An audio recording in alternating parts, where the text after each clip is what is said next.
ഈ ഞാനൊരു ചക്കയൊക്കെ ഇളക്കിക്കൊണ്ടിരിക്കുന്ന ഒരു ചേട്ടൻ റോഡ് വക്കിൽ ഇരിക്കുന്നു. എന്നാലൊന്ന് കണ്ട് രണ്ടു വാക്ക് സംസാരിച്ച് കളയാന്ന് പറഞ്ഞ് ചെന്നപ്പോഴത്തേക്ക് ഇവിടെ ഗംഭീരമായി ഇന്റർനാഷണൽ കാര്യങ്ങളൊക്കെയാണ് ചർച്ച ചെയ്യപ്പെടുന്നത്. ഇത് ഈ ആള് ചക്കയായിട്ട് ഇരിക്കുന്നെന്ന് വിചാരിച്ചിട്ട് കൊച്ചു കക്ഷിയല്ല, കൊച്ചു സംഭവമല്ല. ആ ചിരിക്കാത്ത ഒരുപാട് കാര്യങ്ങൾ അടഞ്ഞിരിപ്പുണ്ട്.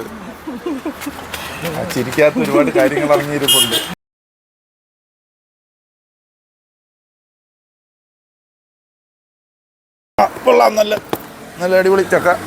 ഈ ചക്കയെന്ന് കേട്ടാലോ ചക്കയെന്ന് കണ്ടാലോ അതിൻ്റെ മണവും രുചിയും ഇങ്ങനെ വായിലോട്ട് ഇടിച്ചു തരും. അപ്പം ഞാനിങ്ങനെ യാത്രയിൽ ചക്കയെ കാണാനിടയായി. അപ്പോൾ ഒരു ചക്ക ഇങ്ങനെ കുത്തിയിളക്കിക്കൊണ്ടിരിക്കുന്ന ഒരു ചേട്ടനെയും കണ്ടു.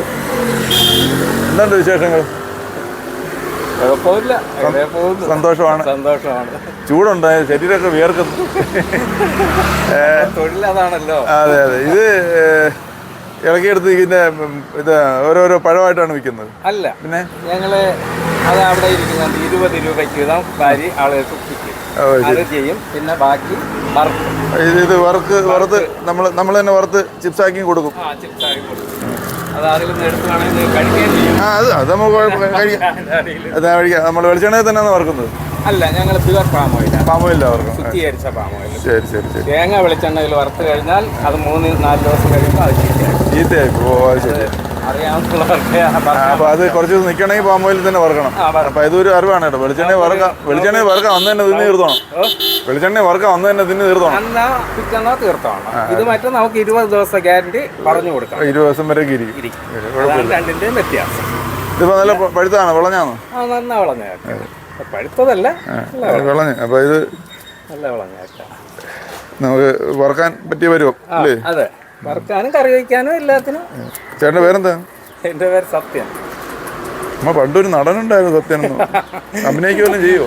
ആളുള്ളത് തന്നെ, ആ ജാതിയും മതവും തന്നെ, ആ വർഗം തന്നെ. സത്യനേശൻ നാടാരാണ്. സത്യൻ. ശരിയാ. അപ്പൊ ഇവിടെ അടുത്ത് തന്നെ വീടാണോ? വീട് ഏതാ? അല്ല, വീട് വർക്ക്ഷോപ്പിന്റെ ഫ്രണ്ട്. സൗകര്യം ഇല്ലാത്തത് കൊണ്ട് ഇവിടെ വന്നിരിക്കും. ഇതൊക്കെ നമ്മുടെ മേശയും കസേരയൊക്കെ തന്നെ. അതെ. പൈനാപ്പിൾ സ്വന്തം കൃഷിയാണോ? അല്ല, പൈനാപ്പിൾ ഇറക്കി ചെയ്യുന്ന. അതും വാങ്ങിച്ച് കൃഷി ചെയ്യുന്നത്? വീടുകളിൽ നിന്നുള്ള ചക്കകൾ വാങ്ങി. ഇവിടെ വീടുകളിൽ കൃഷിയുണ്ടോ? ഒറ്റശേരമംഗലം അവിടെ കൃഷിയുണ്ട്. പിന്നെ ഈ നമ്മുടെ വെള്ളറുടെ ഇപ്പുറത്തെ ഭാഗമൊക്കെ വീടുകളിൽ കൃഷി ചെയ്യുന്നുണ്ട്. അതിനനുസരിച്ച് അപ്പൊ അവിടെ നിന്ന് വാങ്ങിക്കും.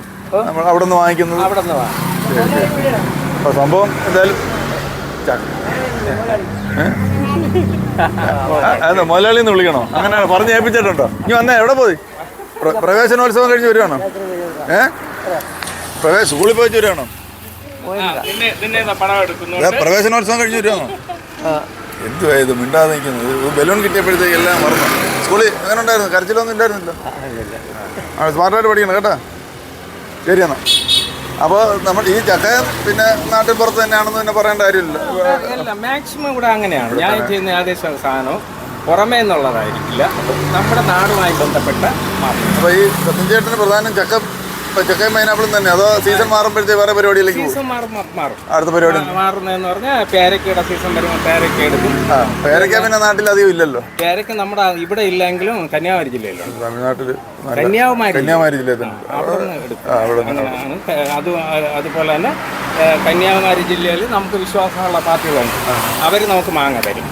അങ്ങനെയൊക്കെ ഉള്ള അല്ലാതെ പുറമേ പോയി ഞാനെടുത്ത് നമുക്ക് വിശ്വാസമുള്ള സാധനങ്ങൾ കച്ചവടം ചെയ്യുള്ളൂ. അപ്പോൾ ഈ സ്ഥലത്തിന്റെ പേരെന്താണ്? ഇത് ശരിക്കും ഇരുമ്പിൽ പൊറ്റയിൽ. ഇവിടെ നിന്ന് അങ്ങോട്ട് പോകുമ്പോൾ അടുത്തത് തവരവിള. അത് കഴിഞ്ഞാൽ മാരായമട്ടത്തിന് നെയ്യാറ്റിൻകരയ്ക്കും ഇടയ്ക്കാണ് ഈ ഇരുമ്പയിൽ പൊറ്റയിൽ. അപ്പോൾ ഇവിടെ വന്നു കഴിഞ്ഞാൽ ഏതെങ്കിലും ഒരു ഐറ്റം ആയിട്ട്, ഇപ്പോൾ ചക്ക കുറച്ച് ദിവസം കഴിഞ്ഞാൽ ചിലപ്പോൾ വാങ്ങാം, അതും കഴിഞ്ഞാൽ ചിലപ്പോൾ പേരയ്ക്ക, എന്തെങ്കിലും ഒരു ഐറ്റമായിട്ട് സത്യം ചേട്ടൻ ഇവിടെ കാണും. അല്ല, നമ്മൾ വീട്ടിൽ വെറുതെ ഇരിക്കത്തില്ല. എന്തെങ്കിലും ഒരു ചെയ്താലേ മുന്നോട്ട് പോകാൻ പറ്റും. എന്തെങ്കിലും കായും പഴമായിട്ട് നമ്മളിവിടെ കാണും. കുറെ കാലമായിട്ട് തന്നെയാണ് പരിപാടി. മലക്കറി കച്ചവടവും ഇതൊക്കെ കൂടെ ആയിട്ട് കൊറോണ മുതൽ എന്തായാലും കച്ചവടം തന്നെ. ജോലി ചെയ്ത് ശീലമൊന്നുമില്ല. കൃഷിയുണ്ട്. അവിടെ എന്താ? വാഴയുണ്ട്. പിന്നെ ഇത് മലക്കറിയൊക്കെ സ്വന്തമാക്കി. വാഴയിൽ 2 കൊല്ലം കൂടെ കെട്ടി തൂക്കാത്ത?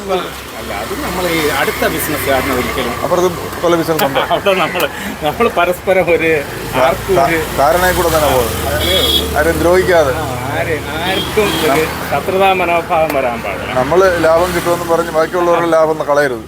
നമുക്കിതിൽ നിന്ന് കിട്ടുന്ന മതി എന്നുള്ളത് കവിഞ്ഞു കയറാന്ന് ചിന്തിക്കാം. നല്ല മനസ്സാണ്. കാരണം എല്ലാവർക്കും ഇപ്പോഴത്തെ കാര്യം പറഞ്ഞു കഴിഞ്ഞാൽ ഒരാൾ റോഡിൽ കൂടെ വണ്ടി ഓടിച്ച് പോയി കഴിഞ്ഞാൽ എനിക്ക് ഒരിടത്ത് നിർത്തണമെന്ന് പറഞ്ഞാൽ അവിടെ അങ്ങ് നിർത്തുക. അത്രേ ഉള്ളൂ. ഇത് റോഡിന് നടുക്കാണോ ജംഗ്ഷനാണോ അതൊന്നും നോട്ടമില്ല. അല്ല, അത് ജനത്തിന് പറ്റിയ ഒരു പോരായ്മയാണ്. ഞാൻ അവിടെ ഈ റോഡ് പോയി ഇറങ്ങുന്ന റെയിൽവേയുടെ പാലത്തിന്റെ അടുത്താണ് ബിസിനസ് ചെയ്തുകൊണ്ടിരുന്നത്. അവിടെ ഒരു ദിവസം നോക്കിയ ഒരു 10-20 സ്കൂട്ടർ ആക്സിഡന്റുകൾ നടക്കും അതിന്റെ ഫ്രണ്ട്. ഞങ്ങളുടെ മനസ്സൊക്കെ ഇപ്പൊ അങ്ങ് അതിനോടൊരു മരവിച്ചു. കാരണം ഞങ്ങളിൽ നിന്ന് മനസ്സിലാക്കുന്നത് ഇതിനോട് മേലധികാരികൾക്ക് യാതൊരു വിധമായ ഉത്തരവാദിത്വമില്ല. കാരണം ഈ ആശുപത്രിയുടെ ഫ്രണ്ടാണ്. ഒരു ട്രാഫിക് പോലീസുകാരനെങ്കിലും നിന്ന് നിയന്ത്രിക്കണം. അതുപോലെ ഇതിലെ പായുന്നു. എന്തുകൊണ്ട് എന്തായി സംഭവിച്ചു? നമ്മുടെ ഇതിന് മൂല്യ തകർച്ച ഇവിടെ പറ്റി. നമ്മൾ തന്നെ തീർന്നു നിൽക്കുക. മനസ്സിലായില്ലേ? അതുകൊണ്ട് എനിക്ക് മുന്നേ ഞാൻ ആദ്യം പോകും. ഇടിച്ചിട്ടാലും ശരി, വീണാലും ശരി, എന്ത് ചെയ്തു അതിനെ നോക്കാനും ആരുമില്ല, ചോദ്യം ചെയ്യാനും ആരുമില്ല. ആ സ്ഥിതിയിലേക്ക് ജനം താണുപോയി. വിദ്യാഭ്യാസത്തിൽ ഉയർന്നു. നമ്മളെല്ലാവരും നമ്മുടെ മൂല്യത്തിന് തകർച്ച. മൂല്യം ഇല്ല ഇപ്പം. വിദ്യാഭ്യാസം ശരിയായ ദിശയിലല്ല. ഒന്നുമല്ല. അത് ഞങ്ങളെപ്പോലെയുള്ള സ്വതന്ത്രമായി ചിന്തിക്കുന്നവർക്ക് മാത്രമേ ഈ കാര്യങ്ങൾ പറയാനോ എടുക്കാനോ പറ്റുള്ളൂ. കാരണം അല്ലെങ്കിൽ പറയാം അത് മറ്റേ രാഷ്ട്രീയ കേസിലാണോ അല്ലെ വേറെ എന്തെങ്കിലും ആണോ. വിദ്യാഭ്യാസോത്സവം നടക്കുന്ന ഈ ദിവസം തന്നെയാണ് ഞാൻ ചോദിക്കാതെ തന്നെ വിദ്യാഭ്യാസത്തിന്റെ കാര്യത്തിലേക്ക് ചേട്ടൻ പോയത്. ഇല്ല, ഞാൻ വിദ്യാഭ്യാസമുള്ള മനുഷ്യനാണ്. അതെ, മനസ്സിലായില്ല? അതുകൊണ്ടാണ് ഞാൻ പറയുന്നത് എനിക്ക് തൊഴിൽ മാത്രം കിട്ടിയില്ലെന്നേ ഉള്ളൂ. അന്നത്തെ സാഹചര്യം അങ്ങനെയായിരുന്നു. അതുകൊണ്ട് കിട്ടിയില്ല. പക്ഷെ അതിന്റെ ബുദ്ധിമുട്ടെന്ന് ഞങ്ങൾ അനുഭവിക്കുകയാണ്. ഒന്ന്, ഇന്ന് പുറംപാതിലല്ലേ, ലീവ് എടുക്കാൻ പറ്റുന്നില്ലല്ലേ? ലീവിന്റെ കാര്യം, ജോലി ഉണ്ടായിരുന്ന ലീവ് എടുക്കാറുണ്ട്. ഇത്രയെങ്കിലും ഒരു മനസമാധാനമുണ്ട്. ആ ഒരു ഇതുണ്ട്. കാരണം എന്താന്ന് പറഞ്ഞാൽ ഞങ്ങൾക്ക് സാമ്പത്തികം ഇല്ലാന്നേ ഉള്ളൂ. മറ്റ് ബാക്കി പല കാര്യങ്ങളും നമ്മൾ മുന്നിലാണ് കാശുള്ളവരെക്കാൾ. ഇന്നതല്ല. ഇവിടെ നോക്കിക്കൊണ്ടിരിക്കുമ്പോൾ കാണുന്നത് ബൈക്ക് രൂപമാറ്റം വരുത്തി പാഞ്ഞു പോകുന്നു, ചെന്ന് വീഴുന്നു, എഴിച്ച് ഓടുന്നു. ബൈക്കിൽ രൂപമാറ്റം വരുന്നത് പോട്ടെ, ഇപ്പൊ കാറിനകത്ത് സ്വിമ്മിംഗ് പൂൾ ഉണ്ടാക്കി ഓടിക്കുകയാണ്. പത്രത്തിൽ ഇവിടെ കാണുമ്പോൾ അതിശയമായി പോകുക. അതാണ് ഞാൻ പറഞ്ഞത്, നമ്മുടെ മൂല്യം എങ്ങോട്ട് പോയി, ഇതെന്താ തകർന്നു, ഇതിന് പറ്റിയ ഫോട്ടോ എന്താണ്, ഈ കാര്യങ്ങളാണ് നമ്മൾ ശരിക്കും പറഞ്ഞു ഏത് ചാനലല്ല എന്തായാലും ചർച്ച ചെയ്യേണ്ടത്. പക്ഷെ നമ്മൾ ഇതിനോടൊന്നും അല്ല. നമ്മൾ വെറും അന്ധമായ കുറേ രാഷ്ട്രീയവും ആർക്കും വേണ്ടാത്ത കുറേ കാര്യങ്ങൾ ചാനലിൽ വഴി ചർച്ച ചെയ്യുക, മറ്റു കാര്യങ്ങൾ ചെയ്യുക. അവർ ജീവിക്കാൻ കരുതിയ രാഷ്ട്രീയം കൊണ്ട് നടക്കുന്നു. അത് നമ്മൾ നോക്കിയിട്ട് കാര്യമില്ല. നമ്മൾ സ്വതന്ത്രമായ രീതിയിൽ ജനത്തിന് എന്താ ഇന്നിവിടെ സംഭവിക്കുന്നു, അവർക്കെന്താ മൂല്യച്യുതി പറ്റിയിരിക്കുന്നു, അവരെ എങ്ങനെ നമുക്ക് ഇതിൽ നിന്ന് മോചിപ്പിക്കാൻ പറ്റും, ആ കാര്യങ്ങളൊന്നും ഏതെങ്കിലും ഒരു ഭരണകൂടം അതിനോടുണ്ടോ? അതില്ല. ഏതെങ്കിലും സത്യം പറയാൻ ഞാൻ വന്ന ഒരു പുലിമലയിലാണല്ലോ. ഇന്ന് ഞങ്ങളെ പോലെയുള്ള ഈ വഴിയോരത്തിരുന്ന് ചെയ്യുന്നു. ആരെങ്കിലും തിരിഞ്ഞു നോക്കാം. ഒരു ദിവസം എത്ര ചക്കയുടെ കച്ചവടങ്ങൾ നടക്കും അങ്ങനെ പറയാൻ പറ്റില്ല. ആളുകൾ ആവശ്യക്കാർ വരുന്നത് പോലെ. അതുകൊണ്ട് നമുക്ക് ഫിക്സഡ് ആയിട്ടൊന്നും അങ്ങനെ ചില സമയത്താണെങ്കിൽ തീരെ നടക്കൂല, മഴയൊക്കെയാണെങ്കിൽ തീരെ നടക്കൂല. എന്നാലും ഒരു കാര്യം ചെയ്യും, എല്ലാം ഇങ്ങനെ റെഡിയാക്കിയൊക്കെ വെച്ചിട്ട് കുറെ കഴിയുമ്പോൾ ഇതിനെല്ലാം അരിഞ്ഞ് ക്ലിയർ ചെയ്ത് വൈകുന്നേരമാകുമ്പോൾ വറ്റിലാക്കി വരും. അപ്പോഴേ എന്ത് ചെയ്യുന്ന വെച്ചാൽ അത് നമുക്ക് ഒരു ദിവസം അല്ലെങ്കിൽ 2 ദിവസം അല്ലെങ്കിൽ 5 ദിവസം പോകും. അങ്ങനെ ഒരു കാരണം ആളുകളെല്ലാം ടേസ്റ്റ് നോക്കിയ സാധനം വാങ്ങിക്കുള്ളൂ ഇന്നത്തെ കാലത്ത്. നമ്മളെ പോലെയുള്ള ഇടുന്നതായിട്ട് മറ്റു വലിയ കടകളിലൊക്കെ അറിയാം അങ്ങനെ ഒന്നും. ഞങ്ങൾ അങ്ങോട്ട് ചോദിക്കും, നിങ്ങൾ സാമ്പിൾ നോക്കുന്നു, നോക്കി അവർക്ക് ഇഷ്ടപ്പെടുമെങ്കിൽ മാത്രമേ ഞങ്ങളുടെ സാധനം കൊടുക്കാനും ഞങ്ങൾ താല്പര്യപ്പെടുന്നു. വേസ്റ്റ് പശു വളർത്തലായിരുന്നു അവരെടുത്തോളൂ. അപ്പൊ അങ്ങനെ ഒരു കാര്യം നടക്കും. അപ്പോൾ എന്തായാലും ഈ പറഞ്ഞതുപോലെ വഴിവക്കിലിരുന്ന് കച്ചവടം ചെയ്തെന്ന് വിചാരിച്ച് നമ്മളത്ര മോശമൊന്നുമല്ല. നമുക്ക് കാര്യങ്ങൾ മനസ്സിലാക്കാനുള്ള ബോധമുണ്ട്, കാര്യങ്ങൾ വിശകലനം ചെയ്യുന്നുണ്ട്. അപ്പോൾ അതുകൊണ്ട് അപ്പോൾ ഈ എല്ലാത്തരം ആളുകൾക്കും അവർക്ക് ചിന്തിക്കാനുള്ള ശേഷിയുണ്ട്. അവർ ചിന്തിക്കുന്നുണ്ട്, കാര്യങ്ങൾ ലോകത്ത് എന്ത് നടക്കുന്നുണ്ടെന്ന് അറിയുന്നുണ്ട്. പിന്നെ നമ്മളെ ആരും ടി വി ചാനലുകാർ വിളിക്കാത്തത് കൊണ്ട് നമ്മൾ പറയുന്നില്ല. ഇതിപ്പോ ഒരു കാര്യം നമ്മളെന്ന് പറഞ്ഞാൽ വെറും ചപ്പാണ് മറ്റുള്ളവരുടെ മലയാളത്തിൽ. പക്ഷെ നമ്മള് സ്വന്തമായിട്ട് നമ്മൾ രാജാവാണ്. ജോലി ചെയ്ത് ജീവിക്കുന്ന ഒരു നമ്മളും കുറെ നല്ല രീതിയിലൊക്കെ നടന്നാൽ ഞങ്ങളെ സ്വീകരിക്കാനും ആളുകൾ കാണും, ഇല്ല എന്ന് പറയുന്നില്ല. പക്ഷെ ഞങ്ങൾക്ക് എങ്കിൽ ഞങ്ങളുടെ വീട് പട്ടിണി. ഞങ്ങളെ വീട് പട്ടിണിയാ. മറ്റേതല്ല, ഞങ്ങൾക്ക് ഈ വേഷത്തിൽ ധരിച്ചുകൊണ്ട് ഇവിടെ പോകാം, ആരെ വീട്ടിൽ ചെന്നാലും ചോദിക്കാൻ സാധനം. പിന്നെ നിങ്ങളുടെ എന്നാലും ഷർട്ട് ഇടണം. നമ്മള് ഷർട്ടിലൊന്നും ഇടാതിരിക്കണ്ട. ഇടുന്നതിനെ പറ്റിയല്ല, നല്ല ഷർട്ട് തന്നെ ഇടണം. നമ്മളുള്ള പോലെ ഉള്ളപ്പോ നമ്മൾ ഇല്ലാത്തതുപോലെ എല്ലാം ഉണ്ട്. പക്ഷെ ഇതൊന്നും ഇട്ടുകൊണ്ട് അതൊന്നും ഇട്ടുകൊണ്ട് ഈ ജോലി ചെയ്യുന്ന സമയത്ത് ജോലിയുടെ വേഷം ജോലി ചെയ്യാം.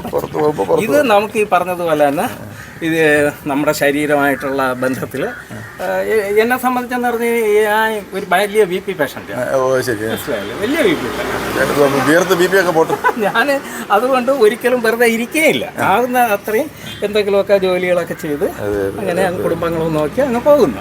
കുടുംബമൊക്കെ സന്തോഷത്തിലിരിക്കുന്നല്ലോ.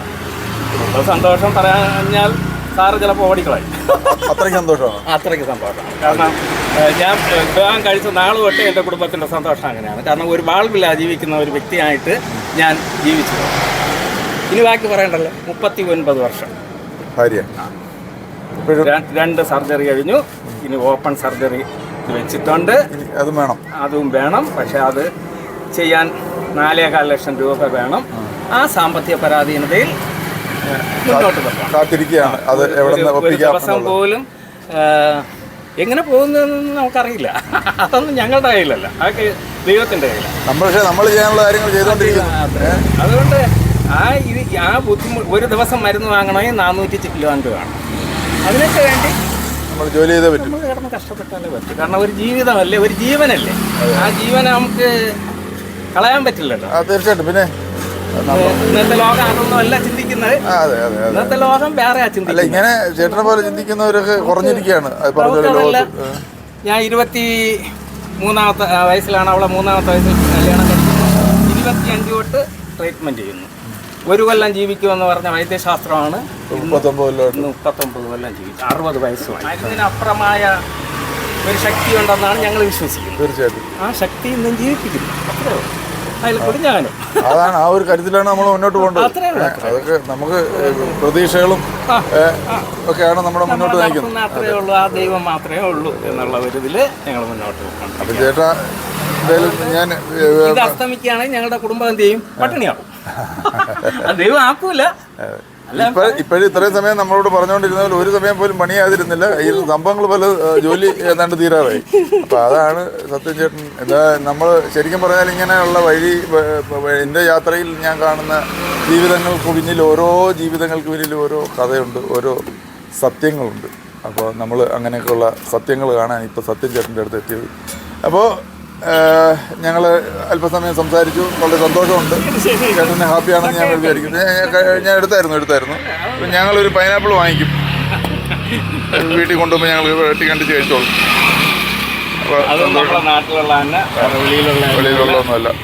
അപ്പോൾ വളരെ സ്നേഹം ചേട്ടാ. എല്ലാം മാറി, എല്ലാ കാര്യങ്ങളും ഗംഭീരമായിട്ട് നടക്കട്ടെ. നമ്മളുമൊക്കെ അതുപോലുള്ള പ്രശ്നങ്ങളിലൂടെ ഒക്കെ ജീവിക്കുന്നവർ തന്നെ. എല്ലാവർക്കും പ്രശ്നങ്ങളുണ്ട്. എങ്കിലും പ്രശ്നങ്ങൾ ഇല്ലാത്തൊരു ലോകം നമ്മുടെ മുന്നിൽ വരട്ടെ. അങ്ങനെ ഒന്നും ചിന്തിക്കുന്നില്ല. സമൂഹം നമ്മൾ ഉദ്ദേശിക്കുന്നിടത്തൊന്നും അല്ല ഇന്ന് സമൂഹം എത്തിക്കുന്നത്. സമൂഹത്തിന് ഞാൻ ജീവിക്കണം, മറ്റുള്ള എന്ത് ചെയ്താലും എന്തായാലും കുഴപ്പമില്ല. ഞാൻ ഏത് രീതിയിലെങ്കിലും പണം ഉണ്ടാക്കും, അതിന് ജീവിക്കും. പക്ഷെ അതിന് മറ്റുള്ള തടസ്സമാകാൻ പാടില്ല. അപ്പം നമ്മളൊക്കെ അങ്ങനെയല്ല ചിന്തിക്കുന്നത്.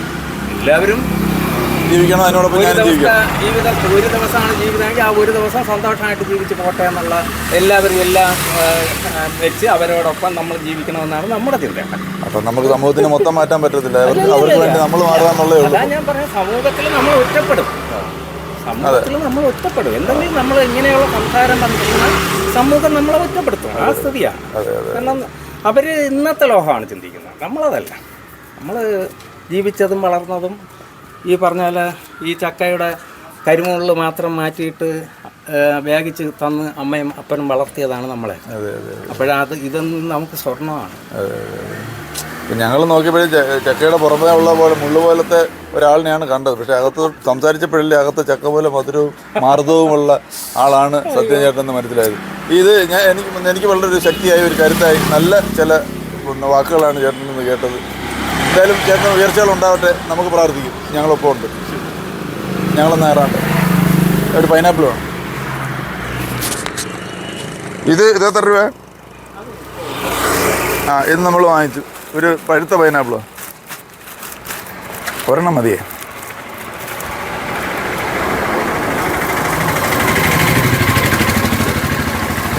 അപ്പോൾ നമ്മൾ ചേട്ടൻ്റെ അടുത്തുനിന്ന് പൈനാപ്പിളും അല്പം ചക്കൽ ചിപ്സും കൂടെ വാങ്ങിച്ച് നമ്മൾ പോവുകയാണ്.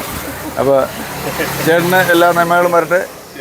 ഇതുപോലുള്ള എല്ലാ മനുഷ്യരോടൊപ്പം ദൈവവും സമൂഹവും ഉണ്ടാവട്ടെ എന്ന് പ്രാർത്ഥിച്ചുകൊണ്ട് നമ്മൾ അടുത്ത സ്ഥലത്തേക്ക് പോകുന്നു. നമുക്ക് നാളെ കാണാം ചേട്ടാ.